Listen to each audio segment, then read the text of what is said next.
7 de janeiro de 1934, lição 1. Nascimento e infância de Jesus. Mateus 2, versos 1 a 12. E tendo nascido Jesus em Belém de Judéia, no tempo do rei Herodes, eis que uns magos vieram do Oriente a Jerusalém, dizendo: Onde está aquele que é nascido rei dos judeus? Porque vimos a sua estrela no Oriente e viemos adorá-lo. E o rei Herodes, ouvindo isto, perturbou-se, e toda Jerusalém com ele. E, congregados todos os príncipes dos sacerdotes e os escribas do povo, perguntou-lhes onde havia de nascer o Cristo. E eles lhe disseram: Em Belém de Judéia, porque assim está escrito pelo profeta: E tu, Belém, terra de Judéia, de modo nenhum és a menor entre as capitais de Judá, porque de ti sairá o guia, que há de apacentar o meu povo de Israel. Então Herodes, chamando secretamente os magos, inquiriu exatamente deles acerca do tempo em que a estrela lhes aparecera. E enviando-os a Belém, disse: Ide e perguntai diligentemente pelo menino, e quando o achardes, participai-mo, ou para que também eu vá e o adore. E tendo eles ouvido o rei, foram-se. E eis que a estrela, que tinha visto no oriente, ia adiante deles, até que, chegando, se deteve sobre o lugar onde estava o menino. E vendo eles a estrela, alegraram-se muito com grande alegria. E entrando na casa, acharam o menino com Maria, sua mãe, e prostrando-se, o adoraram. E abrindo seus tesouros, lhe ofertaram dádivas, ouro, incenso e mirra. E sendo por divina revelação avisados em sonhos para que não voltassem para junto de Herodes, partiram para a sua terra, por outro caminho. Texto áureo. E chamarás o seu nome Jesus, porque ele salvará o seu povo dos seus pecados. Mateus 1, verso 21. Resumo da lição. O Messias é procurado pelos gentios que conhecem as profecias e os seus sinais. Versos 1 e 2. O nascimento do Messias é ignorado pelos representantes legais do povo de Israel. Versos 3 e 4.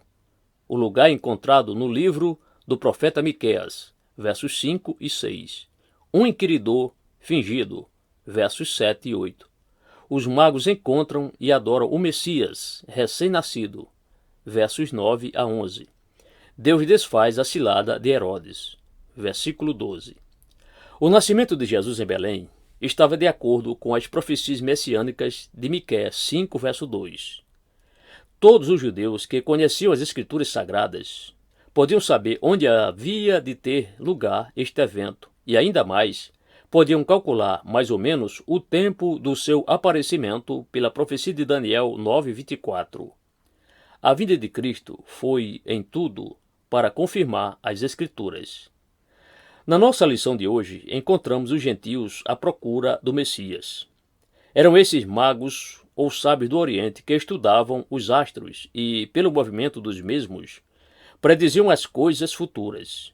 Provavelmente havia chegado ao seu conhecimento a profecia de Balaão, Números capítulo 24, verso 17, e talvez a de Daniel 9:24.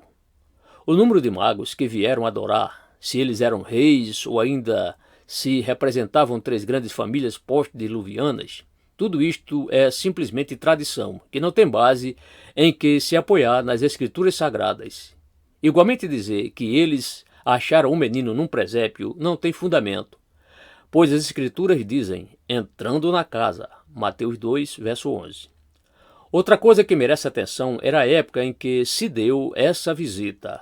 No Evangelho de São Lucas 2,39, lemos que, depois de cumprirem as ordenanças da circuncisão e purificação, eles voltaram a Nazaré.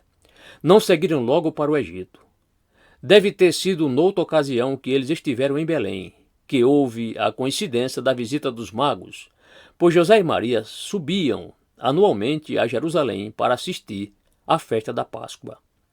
É provável que os magos tenham visitado o Messias um ano após o seu nascimento, pois Herodes, querendo matar o menino, inquiriu os magos sobre a data da aparição dos sinais e, pelo cálculo feito, mandou matar todos os meninos até 2 anos de idade. A notícia do nascimento do Messias perturbou Herodes e toda Jerusalém. Os sacerdotes podiam se informar sobre este nascimento Entretanto, ignoravam a sua realidade. O seu conhecimento era oco e não os punha a par dos acontecimentos. Muitos têm conhecimento da vontade de Deus, porém um conhecimento que só avoluma a condenação, pois o mesmo é inativo. Herodes aqui é o símbolo de uma hipócrita da pior espécie. Uma estrela tinha despertado os magos a fazerem a viagem em busca do Messias. Agora, novamente, lhes aparece, apontando o caminho que deviam seguir. O astrônomo Kepler interpretou este sinal como sendo uma constelação dos planetas Júpiter e Saturno. Mas o mais provável é que foi mesmo uma estrela que apareceu como um sinal miraculoso vindo de Deus. A atitude dos magos demonstra que eles eram homens possuídos de um íntimo desejo de conhecerem e adorarem aquele que fora prometido e que nasceu neste mundo. O júbilo por encontrar em um lugar o gesto de se prostrarem em adoração às dádivas ofertadas, são fatos que falam, numa linguagem bem clara.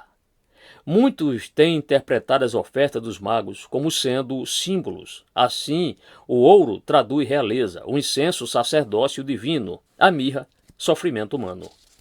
A cilada de Herodes foi desfeita. O ímpio sempre esquece de que Deus sabe de tudo e tem remédio para tudo. Os magos preferiram seguir os caminhos de Deus, desprezando o pedido de Herodes, pois haviam recebido revelação do Senhor para assim proceder.